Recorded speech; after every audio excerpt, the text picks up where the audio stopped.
What's going on, guys? Indy here with Ultimate 2 Reviews, and this is the Makita XHP14 hammer drill.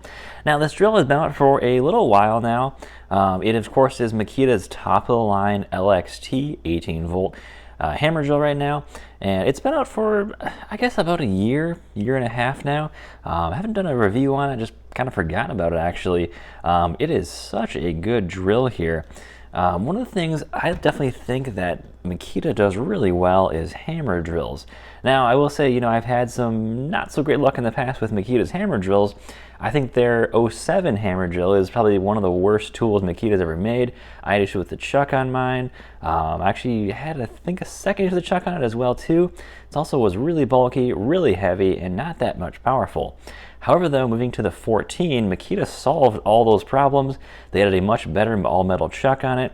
It's now smaller, lighter, and even more powerful. So let's check this thing out and see how it does.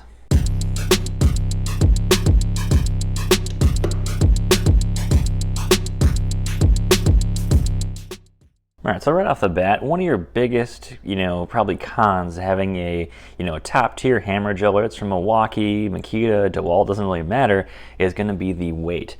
Obviously, to have a hammer drill, that has a hammer function in it, it's got to be tough, got to be rugged, it's of course going to be heavy. So with a 5 amp hour battery, we're at 5 pounds, 0.6 ounces. Yeah, that's going to be heavy. You're not going to want to work with this over your head, over your shoulders for very long. Let's compare that to a Makita.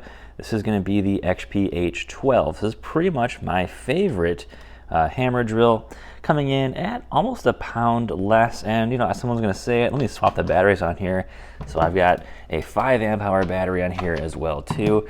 It's not going to make a huge difference in weight, but let's just do that anyways. So yeah, there's a little bit more weight on there, about an ounce or so. So almost a full pound lighter to go to one of the more mid-range hammer drills here. All right, and let's go to a subcompact. This is probably my most used drill daily. This is the Metabo HPT, the DS18DDX. I did pick this up sometime in the fall last year. It's 2 pounds, 11.5 ounces, so pretty much half the weight of the Makita. But of course, you're going to lose power. There's no hammer drill function. There's going to be some, big differences here and there. All right, let's take some measurements here and see just how big this Makita drill really is. All right, from front to back, we are looking at about 7.5 inches or so on this. Not terrible there for the Makita. That's pretty standard for a lot of hammer drills now, is right around that 7-inch mark. And we're standing at just about 10.5 inches tall, and we're going to be just as wide, or a little bit wider than that battery there, at 3.5 inches at the widest point on this hammer drill. So of course, it's going to be a little bit larger than, say, with the Metabo HPT next to, which is going to be a subcompact. We have quite a noticeable difference there in height. Of course, we have a noticeable difference there in length, but not as much as you actually think. Probably only about a full inch shorter than the Makita there. All right, this is where it can get confusing when we have so many of the, compact SDS drills out now. DeWalt even makes a 12 volt. I think Milwaukee has a 12 volt now too. And it's kind of at what point do you go a 12 volt SDS versus a 18 volt hammer drill? They're very, very similar in, power performance. But here's what I use pretty much all the time is going to be these size of masonry screws, and I can drill holes all day long with this Makita. I've done probably hundreds by now. I keep this thing very clean, very well maintained. This is kind of my day-to-day, concrete drill. I really don't do anything bigger than anything that these holes require here. And of course, these aren't going to be very big holes at all. Let's see what the drill bit size is on these. 3/16, 5/32, nothing too big here. Yeah, same size on this one as well. So if you're just doing, some TAPCON work here in the, once in a while, even daily, the full-size hammer drills, they do a fantastic job. Could you use an SDS? Sure, there's no reason you can't use an SDS, but do you need an SDS when something like this drill does so much more than just concrete holes? Well, yeah, that's kind of where you're going to find the difference between SDS and this regular Makita.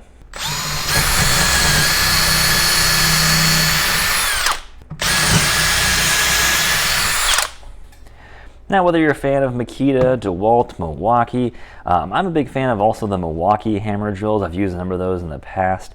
they do perform excellently. But I always find some good deals on the Makita drills. I got this one for $350 with the XHP14 and 2 free tools for some of the holiday deals. So it's been a fantastic drill ever since. I did actually swap this one out because I already had one of the 14s for about, I think, 6 months. When I got that deal again, I got another one, so I sold off my old one, kept the newer one, and I just been keep using it ever since.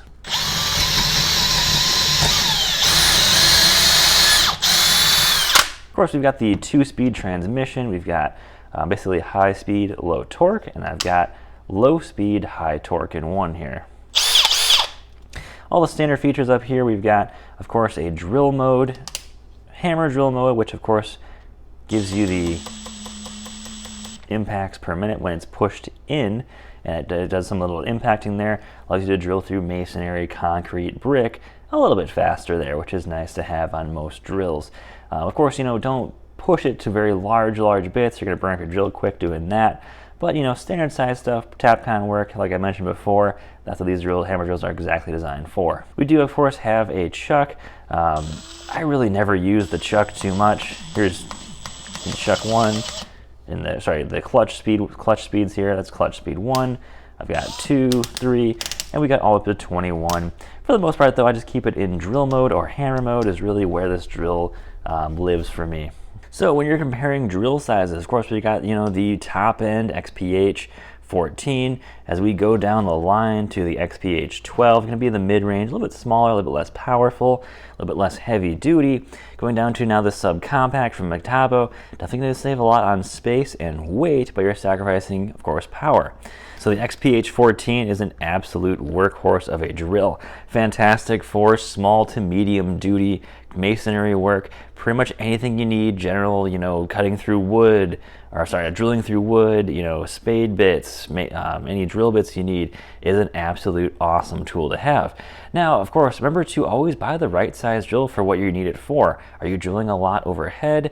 Maybe you need some combination of masonry once in a while, but you're doing a lot of drilling through soft wood, not too big of bits, or you need something very heavy duty that you're not going to be having to work with over your head too much. It's very important to balance out which size drill you want to buy for the type of jobs and work you're trying to do. Helps you buy the right tool for the right job. That's very key, guys. So guys, hope you guys enjoyed the video. Hope this kind of helps, understand some of the drills a little bit more as well. And definitely check out the XPH14 from Makita. Absolute beast of a drill, gets the job done, and overall I've had a really great experience with it so far. So guys, take care. Thanks for watching.